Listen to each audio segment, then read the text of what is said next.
চলে আসলাম ওপ্পোর আরও একটি ব্র্যান্ড নিউ স্মার্টফোন নিয়ে, যেটির মডেল নাম্বার হচ্ছে ওপ্পো A18। এ সিরিজের আরও একটি ব্র্যান্ড নিউ স্মার্টফোন লঞ্চ করলো ওপ্পো, যেটি হচ্ছে একটি বাজেট সেগমেন্টের স্মার্টফোন।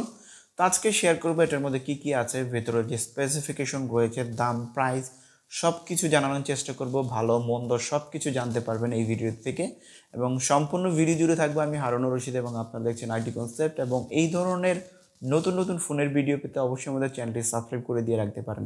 তো চলুন শুরু করি। আমাদের কাছে এই ফোনটি পাঠিয়েছে মিতালি টেলিকম, তাদেরকে অসংখ্য ধন্যবাদ আমাদের কাছে এই ফোনটি পাঠানোর জন্য। এবং তাদের শপের অ্যাড্রেস হচ্ছে বাংলাবাজার, গাজীপুর, ধনু মোল্লা মোবাইল সুপার মার্কেট, যেখানে আপনারা পেয়ে যাবেন সকল প্রকার মোবাইল এবং মোবাইল অ্যাক্সেসরি। সো এই হচ্ছে ফোনটির পেছনের ডিজাইন, দেখতে পাচ্ছেন খুবই চমৎকার কিন্তু লাগতেছে ডিজাইনটা। এবং উপর কিন্তু অনেক ফোনেই এরকম ডিজাইন দেওয়া হয়েছে। একটু কাছ থেকে যদি দেখাই, পেছনে কিন্তু সম্পূর্ণ প্লাস্টিক এবং একটি গ্লেসি ভাইব দেওয়া হয়েছে। অনেক ফোনে কিন্তু এই ডিজাইনটা রয়েছে বক্সিয়ার টাইপের, দেখতে কেমন লাগতেছে আপনারা দেখেই বুঝতে পারছেন। এবং আরও একটু কাছ থেকে যদি দেখাই, পেছনে দুইটি ক্যামেরা রয়েছে, যেটির প্রাইমারিটি হচ্ছে 50 মেগাপিক্সেল। তো ক্যামেরা নিয়ে আমরা পরে কথা বলি, একটু ডিজাইনটা প্রথমে ইন্ট্রোডিউস করে দিচ্ছি। অনেকটা বক্সিয়ার টাইপের দেখতে পাচ্ছেন। একটু কাছ থেকে দেখাই, এখানে ওপর ব্র্যান্ডিং করা রয়েছে। তো এই পাশ থেকে যদি ঘুরিয়ে দেখায় এবং আশেপাশের সাইড প্যানেলটা ইন্ট্রোডিউস করে দিচ্ছি, তো এখানে দেখতে পাচ্ছি প্রথমে আমরা রয়েছে বটম ফায়ারিং সিঙ্গেল স্পিকারটা রয়েছে, তার পাশে রয়েছে টাইপ সি পোর্ট, তার হচ্ছে প্রাইমারি মাইক্রোফোন, পাশে রয়েছে 3.5mm হেডফোন জ্যাগের পোর্ট। এবং একদম উপরে কিন্তু কিছুই থাকছে না, ফোনটির একদম ফাঁকা রয়েছে। তো ডান পাশে আমরা দেখতে পাচ্ছি ভলিউম রাখার রয়েছে, তার নিচে রয়েছে পাওয়ার বাটন, যেখানে কিন্তু ফিঙ্গারপ্রিন্ট সেন্সরটি ইমপ্লিমেন্ট করা রয়েছে। তো এটা কীরকম কাজ করে একটু আপনাদেরকে দেখিয়ে দিচ্ছি। দ্রুতই কাজ করতেছে, বাট অ্যানিমেশনটা একটু ডিলে আছে আমার মনে হচ্ছে। একদম বাম পাশে রয়েছে সিম ট্রে, যেখানে দুইটি সিম কার্ড প্লাস একটি মেমোরি কার্ড ইউজ করতে পারবেন। তো এই ছিল আশেপাশের ডিজাইনটা। এবং ডিজাইনটা আমার হাতে যে কালারটা রয়েছে, আরও একটি কালার ভ্যারিয়েন্ট পাবেন, আপনার যেটি পছন্দ সেটি আপনারা নিতে পারেন। তো এবার চলে আসলাম ফ্রন্ট সাইডে। ফ্রন্ট সাইডে আমরা দেখতে পাচ্ছি যে ডিসপ্লেটা ব্যবহার করা হয়েছে, এখানে 6.56 ইঞ্চের একটি এইচডি প্লাস ডিসপ্লে ব্যবহার করা হয়েছে। তো এখানে যে ডিসপ্লেটা দিছে একদম খারাপ না, মোটামুটি ঠিক আছে আমি বলবো। এবং ডিসপ্লের সেন্টার রয়েছে ইউশেড নচ রয়েছে একটি, যেখানে আসলে সেলফি ক্যামেরাটা ইমপ্লিমেন্ট করা রয়েছে। তো ডিসপ্লের এখানে চিন এবং ভেজেলের কথা যদি বলি, আমার কাছে একটু বেশি মনে হয়েছে। নিচের দিকে চিনটা কিন্তু একটু বেশি, এবং আসলে ভেজেলটাও কিন্তু একটু মোটা মোটা লাগতেছে। আমি বলবো যে এই বাজেটে আসলে ঠিক আছে, বাজেটটা একটু পরে বলতেছি আপনাদেরকে।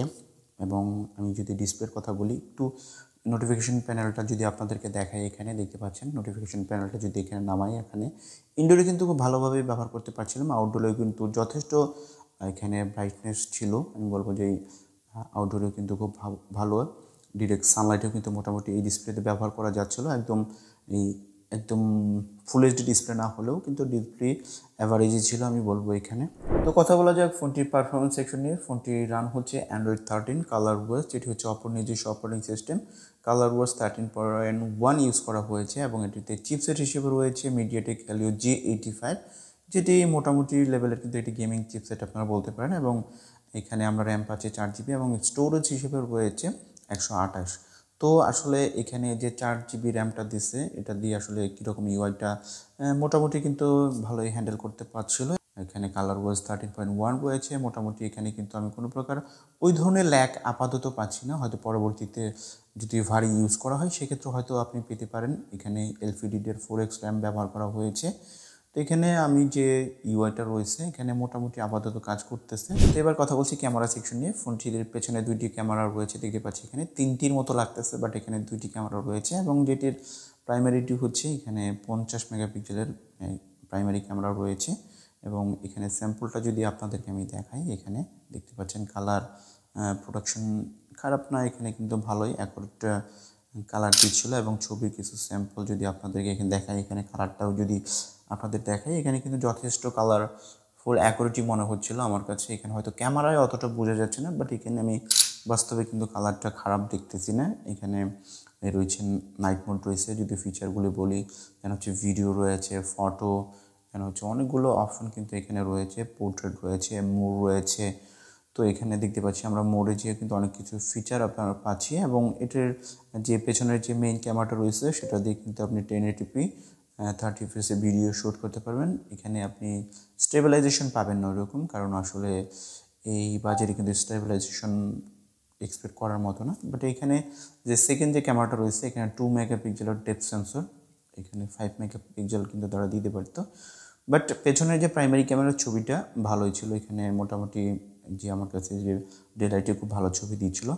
এবং এখানে যে আমরা দেখতে পাচ্ছি ফ্রন্ট সাইডে যে 5 মেগাপিক্সেলের শুটারটা দিছে এখানে যে কিন্তু ডেলাইটে খুব ভালো ছবি প্রডিউস করতেছিল। এখানে ডেলাইটে কিন্তু ছবিগুলো আমার কাছে পছন্দ হয়েছে এবং একদম সোশ্যাল মিডিয়াতে কিন্তু রেডি করে আপলোড করে দিতে পারবেন যেই ক্যামেরাটা দিচ্ছে।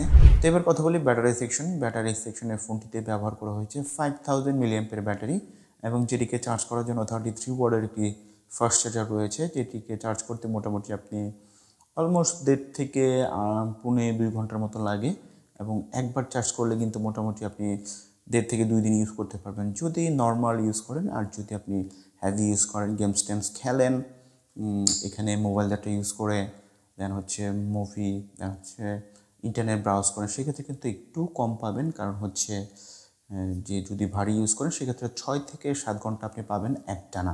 তো ফোনটির দাম হচ্ছে 13,990 টাকা। এই বাজেটের মধ্যে ভালো দিকের কথা যদি বলি, ফোনটি স্টাইলিশ এবং ক্যামেরা পেছনে ঠিক আছে। চাইলে তারা যদি 5 দিত সেকেন্ডারি ক্যামেরাটা তাহলে ঠিক ছিল, এবং সামনের ক্যামেরাটা যদি তারা 5 মেগাপিক্সেল না দিয়ে এখানে 8 বা 13 মেগাপিক্সেল দিত সেক্ষেত্রে আমার কাছে সুপার ছিল। সাউন্ড কোয়ালিটিও ভালো, এখানে পোর্টস অ্যান্ড বাটন ঠিক আছে, এখানে ডিজাইনটাও ঠিক আছে আমি বলবো। এবং খারাপ দিকের কথা যদি বলি, আসলে এই বাজেটে 13,990 টাকা কিন্তু অনেক ফোনেই আমরা এখন পাঞ্চল ডিসপ্লে এখানে পাচ্ছি। পাঞ্চল ডিসপ্লের মধ্যে পাঞ্চল থাকে, বাট এইখানে নাই, সেটা দুঃখজনক। তো এই ছিল ওপো A18 নিয়ে ভিডিও। তো কেমন লেগেছে এটা কমেন্টস করে জানাতে পারেন, এবং যারা কিনেছেন তাদের ইউজার এক্সপিরিয়েন্সটা শেয়ার করতে পারেন আমাদের এই ভিডিও নিচে। যারা কিনতে চাচ্ছে তাদের একটু কিনতে হয়তো ভিডিওটি হেল্প করবে। তো বন্ধুরা, এই ছিল ওপো A18 নিয়ে ভিডিও। আশা করছি ভালো লেগেছে। যদি ভালো লেগেই থাকে আমাদের চ্যানেলটি সাবস্ক্রাইব করে দিবেন যেন পরবর্তী ভিডিও ছাড়ার সাথে সাথে সবার আগে আপনাদের কাছে পৌঁছে যায়। তো আজকে এখানে শেষ করছি। আল্লাহ হাফেজ।